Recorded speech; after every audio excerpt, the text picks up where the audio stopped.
Sir, एक थाना अरनिया क्षेत्र में एक लूट का मामला हुआ था, क्या मामला है सर पूरा, कितने लोग पकड़े गए अब तक? ये 26 दिसंबर को एक लूट की सूचना दी गई थी। शुरुआती दौर में थोड़ा संदेहास्पद प्रतीत हो रही थी, क्योंकि जो सूचना देने वाले थे उन्होंने करीब 3.5 घंटे विलम्ब से सूचना दी और उन्होंने बताया कि वो शासनी जो हाथरस जनपद में है वहाँ से 18 लाख रुपए लेकर के एक बीड़ी व्यवसायी के रुपए थे जो दिल्ली में रहते हैं, उनका मुंशी सिराज और ड्राइवर मुन्ना उर्फ मुनव्वर, ये दिन में 11 बजे के आसपास चले थे और एक ढाबे पे आकर अरनिया क्षेत्र में रुके। वहाँ इन्होंने काफ़ी देर अपना समय गुजारा। इसके बाद जब ये आगे बढ़े तो इनका कहना है कि एक मोटरसाइकिल पर 3 लोग थे जो पुलिस की वर्दी में थे। उन्होंने इन्हें ओवरटेक करके रोका और रोकने के बाद कहा कि तुम एक्सीडेंट करके आ रहे हो, चलो। इनकी गाड़ी कब्जे में ले ली, इनको पीछे बैठा लिया। 1-2 किलोमीटर चलने के बाद इन्होंने कहा कि यहीं आपस में तय कर लेते हैं और गाड़ी से नीचे उतरने पर गाड़ी लेके भाग गए। 2 किलोमीटर आगे गाड़ी इनकी खड़ी मिली, लेकिन गाड़ी में इनका कैश नहीं था। लेकिन इनके द्वारा तत्काल पुलिस को सूचना नहीं दी गई। लगभग 3.5 घंटे विलम्ब से एक व्यक्ति के माध्यम से इन्होंने थाना खुर्जा नगर पर सूचना दी। पुलिस तत्काल सक्रिय हुई और सारे संभव जो विकल्प थे वो इसमें तलाश किए गए।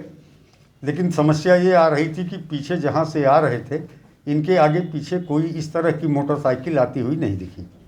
इस बात को लेकर संशय पैदा हो रहा था कि अगर किसी ने पीछा किया होता है, हाथरस से पैसे लेके चले थे, तो निश्चित तौर पर रास्ते में मोटरसाइकिल दिखती। लेकिन एक मोटरसाइकिल जिस मॉडल का इन्होंने बताया था वो आगे पे घटनास्थल के बाद रास्ते में पुलिस को मिली सीसीटीवी कैमरे में।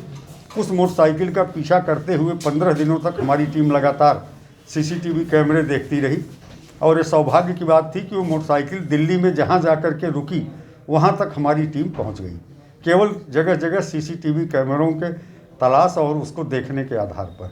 और फिर उस आधार पर हम लोगों ने, हमारी टीम ने, स्वाट की टीम और अरनिया थाने की टीम ने, जो उस मकान में जो रहता था, जो संदिग्ध आचरण का, आपराधिक प्रवृत्ति का व्यक्ति था, उसको उठाया तो पूरे अभियोग का अनावरण हुआ।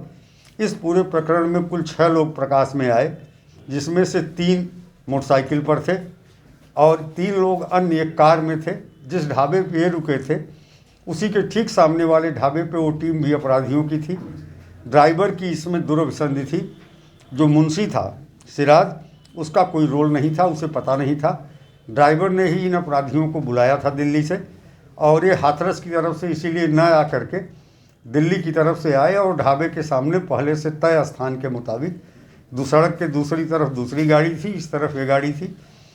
इनके कब्जे से पूरे 18 लाख रुपए 100% बरामदगी कर ली गई है। 2 अभियुक्त अभी भागे हुए हैं, उनकी गिरफ्तारी का प्रयास किया जा रहा है और ड्राइवर भी इस घटना में संलिप्त रहा है। यहाँ ये भी उल्लेखनीय है कि एक अभियुक्त धर्मेंद्र, जो वर्दी में बताया गया था, वो आरपीएफ का सिपाही है और चाणक्यपुरी में रेलवे बोर्ड के एक सदस्य की सुरक्षा में वर्तमान में तैनात है, उसे भी गिरफ्तार कर लिया गया है। तो इस तरह मुन्ना उर्फ मुनव्वर के कब्जे से 2 लाख रुपए, आरपीएफ का जो सिपाही धर्मेंद्र है उसके कब्जे से 5 लाख रुपए, मनोज उर्फ काके नंदग्राम गाजियाबाद का है, इसके कब्जे से 1 लाख रुपए और रेशमा जो वांछित अभियुक्त जुएल है उसकी पत्नी, उसके कब्जे से 10 लाख रुपए। इस प्रकार 18 लाख रुपयों की बरामदगी कर ली गई।